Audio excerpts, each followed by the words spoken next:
umugabo atashe akagufata neza akaguha ratio bigahera sinzi ko ari ikintu cyo niyo care iguha bisanzwe mudashwana ngo rikora kanaka tumva ari gudu kwa kudega ko turi benshi abangutse musigaye muri bake rero dashatse ko mwenza ko twari uwundi fani atari umva umuntu ndi foro naje niyo mpamvu ntashaka gutinya umuhungu acitinze wicaye ukabyumvira niyo maze gukundana umuhungu naho kora naho hamagara abahungu ijana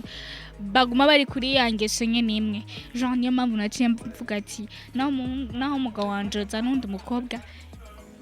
akacoka tukambwira ngo umugabo namfatanye n'undi mukobwa ntaco bimbwiye mu buzima mu byatumye Alvin ava muri Muhammad team nivyo birimo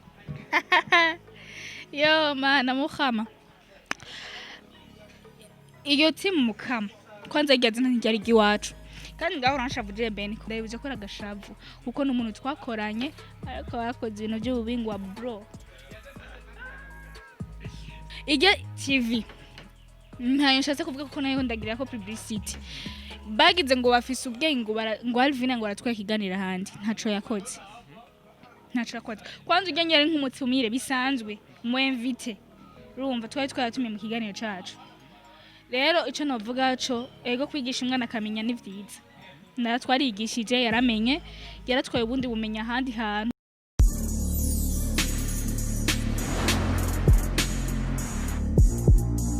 Bonjour mesdames, messieurs, le fond de Buja Flavor. This is Bujahit TV, the number one channel of this industry Buja Flavor. Chaka yamukoreye cyangwa kibazanira bishaka muvuga muri industry Buja Flavor. Nkuko tuma tubikora reka dukengurikira Imana, hama dusura dukengurira nabwo bakunzi ba Bujahit TV. Tugenda mu mwaka wa 2021 n'ibintu bishasha. Yes, turi kumwe na Stecy Da Queen. Kandi ndabakunda cyane. Kandi nzere yuko umwaka wa 2020 wagenze neza cyane kandi na 2021 biko bigenda neza cyane. Stecy bite? Ni sawa. Biraza neza. Yego. Look, umebadilika. Ndiyo nimebadilika. Unabadilika sana. Si lazima kubadilika basi. Uzuruka ukaongezeka kabisa. Nimekuwa mzuri wewe. Renze ndio enda kazi. Kabisa Renze urakaze kabisa. Ni Stecy Da Queen tukubona muri 2021 usa neza. Mbega nibishashe vyaho ugiye kuzanira abantu basanzwe bakunda Stecy Da Queen. None hoho beni bwa mbere nasa nabi kwe. Usa neza. Okay. Ko vyarongeye narengeje. Okay. N'utuntu mu mutwe uturongo twinshi twaragwira. Wapi fo kutandahindura ko ndi umukobwa cambere. Yego. Umukobwa no kwamurahindura sikwa mugumiza ko ibintu bya kira misi yose ndahindura tu. Kanje ndakunda tentile mu mutwe. Ivyo sindabija ku cyane turaza kubifatira umwanya navyo ndabikubaze. Stecy Da Queen nifuza kumenya ati mbega Stecy nibihe bikogwa canke nibihe bintu agiye kuzanira Stecy Da Queen abantu bakunda Stecy Da Queen. Mva muri 2020 naragabanyije cyane gukora ndiyaje abantu babibona si mu interviews ku muziki wanje misi yose nagabanyije gukora ariko 2020 ndaje 2021 unakuja nakuya fresh niko poa 2020 araje n'ama collab canke n'indirimbo za Stecy Da Queen ari wenyene byose birimo uri wenyene byose collabo naho nzo ndinjira nyene byose ndazi muzovyakira tu nahazo bari ibintu byiza muzovyakira management ni ile umugenzi ni wa undi nyene canke umuntu ahagarikire bya bikorwa bya Stecy Da Queen ni wa undi nyene so black ariko kudahindura Stecy so aramfasha kandi aramfasha cyane hariyo nabandi bari ko baraza mu kumfasha muri iminsi mukuza gusohora indirimbo zanje bariho kandi nzobavuga muzobumva yego. Yes, namakuru menshi dufitiye Stecy Da Queen twifuza kumubaza nka Stecy Da Queen nk'uwo musaze mukunda muri Muhammad team ni benshi mwifuza kumenya mbega Muhammad team bimeze gute ni benshi duhura no même no muri circulation duhura même no ma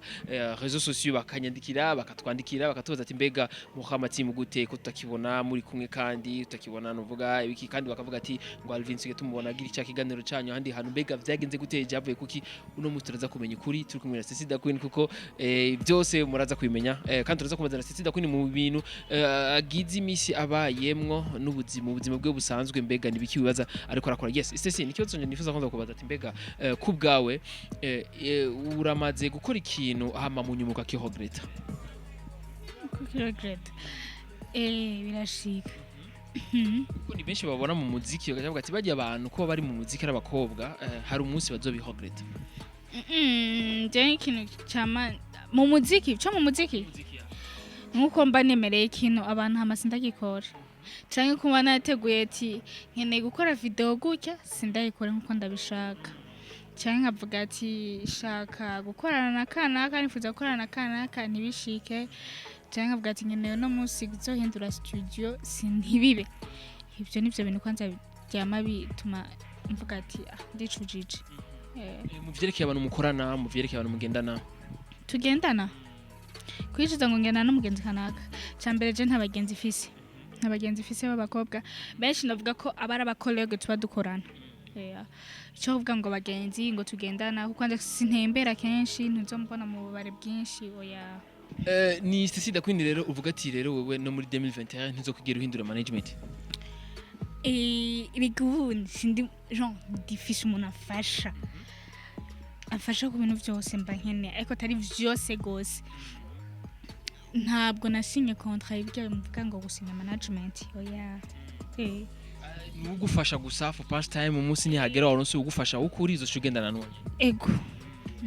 ni giki Stecy asaba kugira ngo basira bakugire amasezerano ugomba kumufasha ni giki no saba ibyaraze twabivugana ariko urafise ivyo uraba nawe Stecy twabivugana njye naco ivyo byo kuraba no biraba muri uwo mwanya na muronsi ariko rero abantu benshi babona Soso Black muri kumwe ibikorwa byiwe rero bigarikiye bagacatanga kwimvira ibindi Stecy ngo sima sivyo kumuhagarikira gusa ibikorwa byiwe hari ibindi bintu kumbere biri inyuma ibiki biri inyuma byo kugendana nawe byo kuba uko ari umu boyfriend wiwe wapi oya ntani byabayeho kabise wapi kandi ngo uri muri bamwe batumye Soso Black atandukana n'uwo barabagendana uwo bahora bagendana dinye nawenzi ntawenzi wonzi basokana Soso ngira ntiyo bayitwa dinge zina ntajya nduva Soso avuga rero sinzi ngira shoko barasohokanye jewe ntaraza me ko shishobora ko yambwiye ngo barakundana je pense que atari dinge no mudinye kwanza nta no wenzi vraiment sorry amaze sinkundana na Soso ndusokana na Soso n'umuntu navuga ko ari nk'umubosi wanje muri no mwanya ndamwubaha ariko bakavuga yuko Soso mu gihe umuntu wese aba mukeneye yibanza kwanza kugucako kandi bakavuga yuko mu gihe yuko umuntu yo bakeneye Stecy Da Queen ategezwa guca kuri Soso kuri wewe bagukeneye bace kuri Soso birumvikana ariko ku muntu yo bakeneye Soso abanze guca kuri wewe nivyo bitumvikana ana ben ni nkuko unye wewe ndagukeneye ca kwa kuke kandi nkeneye kuke ishaka guca kuri wewe canke nkeneye titi cha kuri wewe canke titi ndamunda nkeneye wewe nca kuri Jean mva birumvikana kora mu wamukorana nanje rero ukeneye Soso mu mwese totari hafi uja kuri Stecy ukeneye Stecy uca kuri Soso Black nini vyumvikana ari abantu bashaba bita urukundi kuntu Stecy Da Queen mamfu twe turi mu kazi yego abandi batahura ivyo bindi jeje ntizibiraba abumva kila muntu kwanza yumva ukukura umuntu wese yumva gutandukanye mwe atasikia asikie hautumkataza kusikia mwe atasikia b asikie b hautumkataza kusikia b yes kumburana makuru menshi tubafitiye ayo nayo makuru ya mbere ku muntu yo bahagarikira ibikorwa vya Stecy Da Queen ari Soso Black Stecy akubwira yuko wewe nta kibazo na kimwe kandi Stecy ni yani nkandi makuru nifise nyene nifuza kukubaza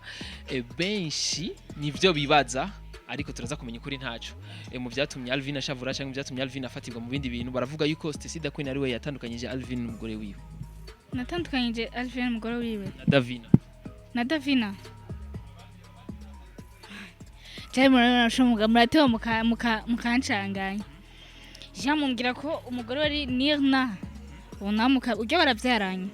kandi na Nirna ntara umugore wiwe kuko ntaho barasinya siko na Davina ntaho barasinya uko avyumva Davina swa gusa bavyaranye kandi ntabwo nabatandukanyije kuko twamenyanye kila muntu wese twamenyanye barahuye kuravyumva ivyo urambye je ntavyonze ko Davina turavugana neza kandi murafise ivyo mufana na Davina ntabyo dufana muri famille birahari bitari vya cyane kuko nta kete barandika muhira nta kete barandika muhira bisigura yuko umuntu wiwabona Davina yoba azo kwandika ikete kugira ngo atahukire Stecy Da Queen kumbere dutahure muri iyo nzira Stecy sana hivyo mpenda sana nampenda si na mimi kumuita mume wangu, lakini kwa ndamwobaha nampasha kucheka kwa jua ni mume wangu. Guys, tuza gutwenga kubera ni umugabo wiwe, sivyo Stecy Da Queen? Yeah. Anakufurahishaga Sana. Araguha care Nyinshi. ibi biri hora wibuka kenshi muri kumwe. Turi kumwe. Byose twenga. Turi kumwe. Aranka kubona shavuye cyane maze umwanya munini yanumye aca yumvamwo ashaka kuca nkubita nk'ikofa vuga kuko abazi ko aho mba nashavuye. Ikindi nacyo turi kumwe nyene nkunda kuko ntituvana ahantu hose ndamuherekeza. Ego uramuherekeza rero ati rero iyo ushavuye aragukubita gusa nta bindi binagire kugira ngo twenge. No, ivyo nge birangyohera kwanza. Hama ibindi nkona kugira ntwenge. Ego amugiho bashavuye. Ngana shavuye. Ararondera nyine utuntu turofa kora kugira ashobore gutwenga. Nakandi kantu akora Stecy kugira ngo twenge uryoherwa abona ko agukunda. Iki nakora? Yes, Stecy abari mwishavu ko ndazishavu ryo ndarize narigeze kuribona ahantu. Gusa birahera, turagira mariage, mais byashari birahera, byahani birahera. Jean acanyita izina riri special, no very special. Mke wangu. Ware mwenyanana asiniulize. Sio hivyo. Kila mtu ana mahaba yake kwenye ndoa yake. Ila kila mtu anaweza sema ndoa yake ukuntu nyene arabu ukuntu nyene byifashemwe. Kandi vraiment narababujije ntuzi mumbwira umugabo wanje kujyanya ari special cyane. Ujyanye sinama nkunda kumuvuga muri ibi. Kandi ngo ntari mu Burundi. Nivyo ntavyo keneye kumenya bene canke bari hajya ntavyo bakeneye kumenya. Hanze gusa. No, ntasugaye hanze no Murundi. Murundi kawida no Murundi ariko ntaba mu Burundi. Babu wenye macho staki. Teshmiane. Siogopi. Ni wiyemera Stecy nuko urabizi ko kenshi namanza kubihanira ko ibintu cyane. Umva ndi umuntu ndi foro navyo niyo mpamvu ntashaka gutinya umuhungu acitinze.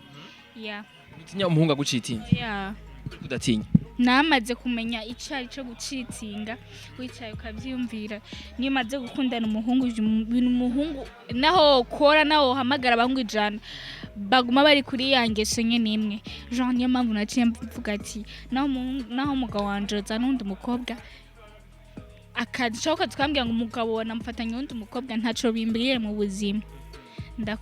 Ndamwubaha tukwa kundi nyene. Kakano ko kuvuga yuko umuhungu yogendana n'abakobwa batatu karashari kwa kundi nyene. Bigena bivuze naramaze kubitahura. Uko ni dini ravyeme hari dini zivyemerera gutwara abagore batatu. Yeah. Rero ako umugabo wanje naye ntari muri iryo dini ariko na biramutse bihabaye. Nawo imubuze uko ni shwa yiwe. Yego.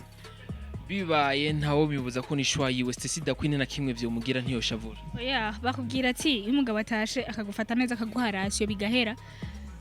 Sinzi ko ari ikintu cyo niyo care iguha bisanzwe mudashwana ngo rikora kanaka. Tumva ari gudu kwa kudega ko kiri benshi. Abangutse musigaye muri baki. Rero dashatse ko mwenza ko atwara uwundi. Fani atari. Ariko rero aho rero muri uwo mwanya nitiri muri ya timu yo guhanurana ariko kandi agacisha muri umwe yitegize umutima wo kwihangana cyangwa wa mutima ugumye no mana ntubishoboka je nayigeze kubicamwo uwo muntu byaramunaniye ko yihangana ahubwo yafashe inzira yo aragenda me umutipe rabonye sigaye wana ati umukobwa no afise ubwenge no afise umutima wo kwihangana ariko si bose nenda kubwira ati ufise umutima wo kwihangana. Guys ni kumere nsubira ku kibazo nari nakubajije benshi bavuga ati rero kuba Davina na Alvin baratandukanye Stecy arafite mu ruhara kora benshi kora bijye biganiro twakora bibaza ati Stecy Da Queen arasokana na Davina twaramubaje mu kigana avuga ati ngujya mukobwa ari paratura no kumwishira ko gusa Alvin nticuba cyavuye kuri ico kintu ga Stecy. Kiya kintu abantu baragihagaze ku cyane bikiya Davina avuze Stecy akunda kwiparatura ntiyakivuzemo ngo kubera ko nubu yarabisubiyemo na ava ijya post yagumi postingwa hano hose yarabisuye muri abiyamiriza avuga ati sinamututi Stecy sinatutakira munoro wese mwana shima masha gusanga ko ndigya jambo narivuze arizi sinkene kuvuga mu birebire ariko navuga ko ntabwo yabivuze Davina turavugana kandi neza cyane kandi 100% n'umuntu navuga ko mvuga ati ndi umugenzi wiwe turabwirana ibibazo bito bito hama kuba baratandukanye na Alvin niko Alvin kila muntu wese yagiye muri indi vi yiwe Alvin aronka uwundi bakundana Davin aronka uwundi sinzi kuri Davina ntabyo nzi kuri Davina na Davina shaka afite nawe nyene dufite amakuru uko yoba yararonse uwundi ariko ntawe turamenya ntabyo nzi ivyo navyo biki ntabyo nzi vyonye ariko bibaye ni vyiza kira muntu akaronka ubuzima bukagenda neza ugiye papa w'umwana wiwe nta birebire ntibavukana ntaki basangiye amaraso gusa kubw'umwana nta bindi birebire rero no kwanka ko umuhungu agenda cyakindo nyene kima kigaruka yes n'abantu benshi kumbure bataramenya byinshi ndiko ndabaza nk'umuntu atabiza ariko kuri turaza kubimenya ni Stecy Da Queen bavuga yuko mu vyatumye Alvin ava muri Mohama team nivyo birimo yo mana Mohama iyo team mukama kwanza igeze ntiryari giwacu kandi ngaho ranshavuje Ben kuko ibyo bintu ndanka kandi ko musa kubimbaza tuzoza kugiwacu Ben ini Bujahit niyo zundi muraga create indi TV yiwe akaca yita Bujahit nikizobuza ko azoca hitinga kuruta Bujahit izokwamaho kandi azo ari Bujahit number 1 nikizovuga ati ngo ijyanye ngo kwera abantu haye ngo izo ciba number 1 ntikibaho niyo ko navuga ati nje n'umustar nje nitwa Stecy Da Queen igice gisigura ko ndacana muruta Shani Queen ngo ko nise Queen nakibaho reka ndababwire rero ikintu kibaho ige TV ntayo nshatse kuvuga ko nayo ndagira ko publicity bagize ngo bafise ubwenge ngo Alvin ngo aratwaye kiganira handi ntaco yakoze kwanza ujyanye nk'umutumire bisanzwe mu invite urumva twatumiye mu kiganiro cacu rero ico novuga cyo ego kwigisha umwana akamenya ni vyiza naratwarigishije yaramenye yaratwaye ubundi bumenya handi hantu ariko ikizobuza ko ijya timu yo guhanura twashaka kwita timu mukama timu yo guhanura izo kwamaye kujyanye nago tuzosumbiriza n'ibindi tubazanire mwige nimwatora muca mutwara twebwe vraiment mugira amahoro nta sinzi aho gusa aho nibaze kandi tubigisha kiga kigana ntaco bazi gukora cyo ndabibabwiye ntaco bazi gukora baze kandi tubasha tubigishe kuntu bagikora ni Stecy nifuza kumenya ati mbega n'abantu benshi duhura muri circulation bakambaza ati Mohama team gute bakambaza ati mbega cyakiganiro muri batatu na Alvin gute mbega bimeze gute cyahereye hehe Stecy murashifuza kumenya mbega Stecy nka Stecy kumbure yoba ari muri bamwe bakreye kijya kiganiro gute Stecy bimeze gute ndiko ndabaza nk'umuntu yatumwe nk'abantu banyandikira ku marezo sociaux banyindura nabo muri circulation bakambaza mbega bimeze gute Stecy imigambi muri 2021 yo muzorangura mbega nta yirimwe muzokora muri kijya kiganiro bimeze gute bizosha bigenda gute mbega ubuzusubira Alvin Smith bimeze gute Jean kiya kiganiro kizokwamaho tuzohindura muzohibona zo ari ibintu by'amateka nko twabivuze ibintu bya 2021 gusa tuzobihindura kandi nzogumana na Bujahit TV kujya nyene uko cyambere cyo namba hari abantu bavuga ngo nitwamuhemba neza niyo mpamvu yavuye muri team mukama cyambere cyo umuboss ubonye ko umuboss ukavuga ati ngo umuboss ntaguhemvye ukacivuga ati ndahevye akazi kuko ntamemvye umunsi wa mbere ntamemvye umunsi wa kabiri honya kigeni nk'ikigeragezo c'Imana cyatuvuga ati nk'ikigeragezo ca Satani kuko cyambere mu boss abonye kwanza maze kwihangana wenye hari ikintu cyama barasaba mkizwa kumusuta hari ikintu kumusuta akavuga ati uyu yakoze neza inzigo gukunda amahera reka ndabishire pembeni ndamuhemba uyu muntu yakoze neza ariko mu mwanya ucushira amahera imbere na kimwe novuga ati kizokungukira mu buzima namba tutamuhemvye akaje hajya sinzingira baramuhemba hajya kuhaje no mugihe ati kuhaje abandanye kandi bizotuma atera imbere cyane kuko umuntu afise ingabirano ariko ikindi naco azi ko ataronka n'ibintu by'ama publicité cyane ego yararonka amadiri ariko ibintu by'ama publicité cyane gose yagiye kwironka tutanguye gukora mu kamatima gusa nabirebeye tuvuga ko nibututse bace bagira ngo twe turafuha kuhaje basha hari ikindi kije vuba muzo kurikirane gose mukirabe kuri Bujahit mugire mbene subscribe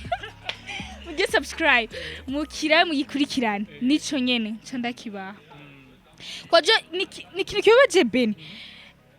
haje umuntu haje nka Mr Champagne yavuze nana takatara ucuzana ngo nana takatara ntuze umwanya yashicyara kandika ntuze umwanya yagenda nivyo namamvuga uraje umuntu biti nkawe nyene nk'umuntu umuntu yacazana nka mukama yiwe yaravumye cane nta muntu umwifise mukama yimva Alvin cyane yizanaje nite mutima mukama ntivyo mubabaza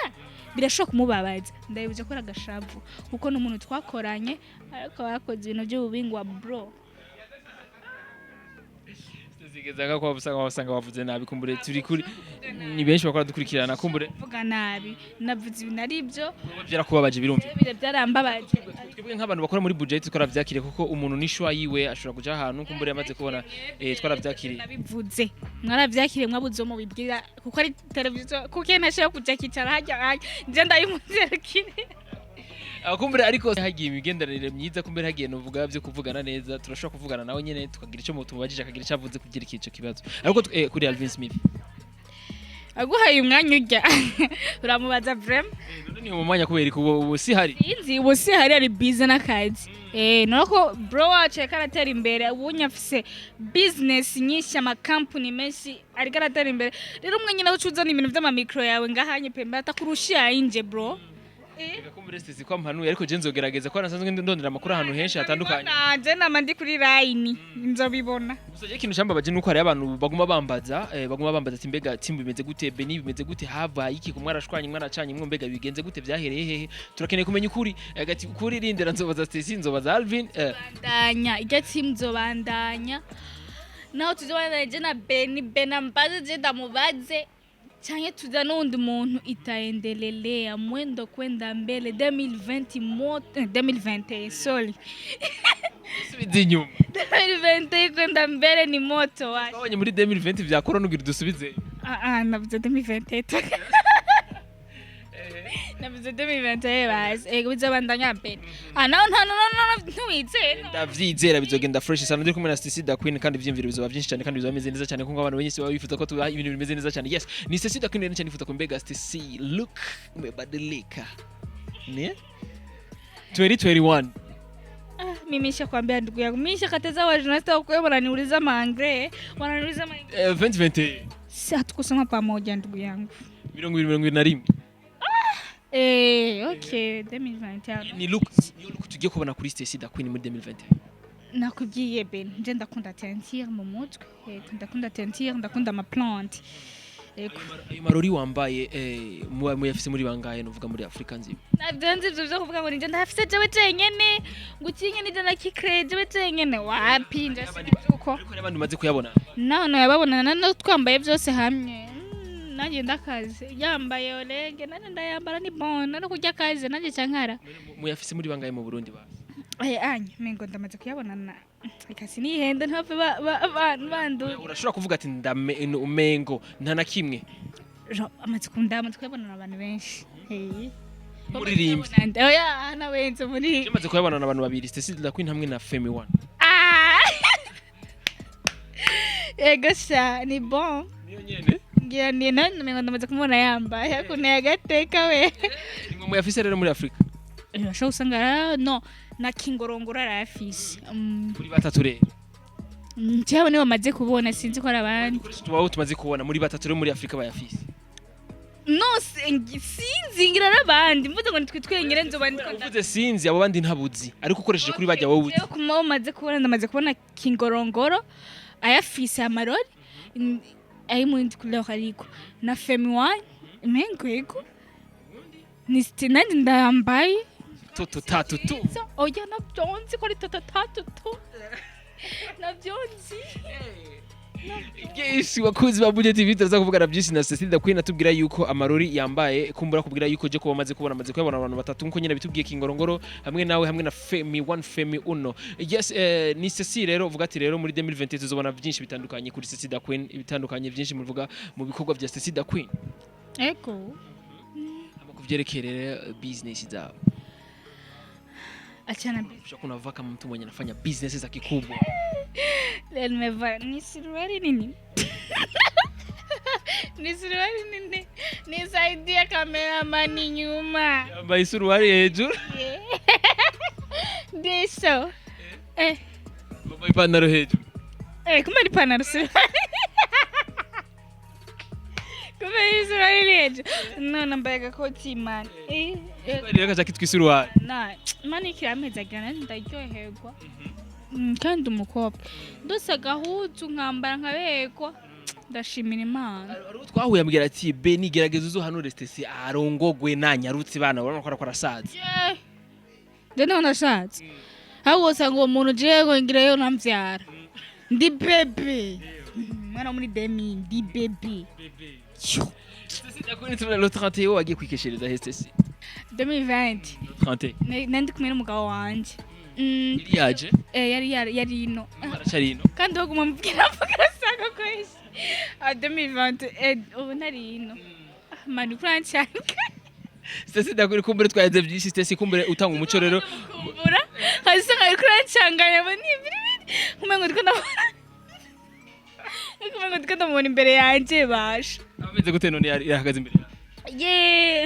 bari tuba kumwe tubabi akacira k'ivyo bintu bana ivyo no mavuga nibiki z'abasheri mwizina ya Yesu ntabyikunda oya je Stecy Da Queen kumbere rero mwijambo rimwe nk'abantu baba bakurikirana Muhammad n'iki kubabwira yo nje nababwiye ko kundi nyene batwitege kandi muri 2021 tugiye kubazanira izindi kurya nyene twahora duhari mu byo guhanura tugiye kubazana kandi kari special muzo kabona tuko turakavuga ndagushimira cyane Stecy Da Queen ndagushimiye Beni oh baby aya suko batujya twibutsa Instagram yawe na ya YouTube channel yawe ni Stecy Da Queen hose mwegiye kuja kuraba ingo dutambe yace kuri YouTube mumbabarire kandi ngira kubasaba imbabazi mana umujaste wale umekunywanira bakuna check nimwegiye kuja kugira subscribe cyane ko ndavuga nayo subscribe nuko nyene tuzosubira rero inshallah imana bikunze kumwe na Stecy Da Queen urabona yuko uno munsi ahagaze neza nk'umuntu afite inoti nyinshi n'umunsi turazi ko ufite menshi Stecy urabizi nawe nkureyo no bishobora yes tuzosubira rero inshallah imana bikunze ntibagire subscribe kuri micro kumwe na Beni behind the camera ya RCK professional ntibagire rero tubagire bagire bye basi bagire bye sigana bari ibintu byinshi buke bagire bye bye. Bye.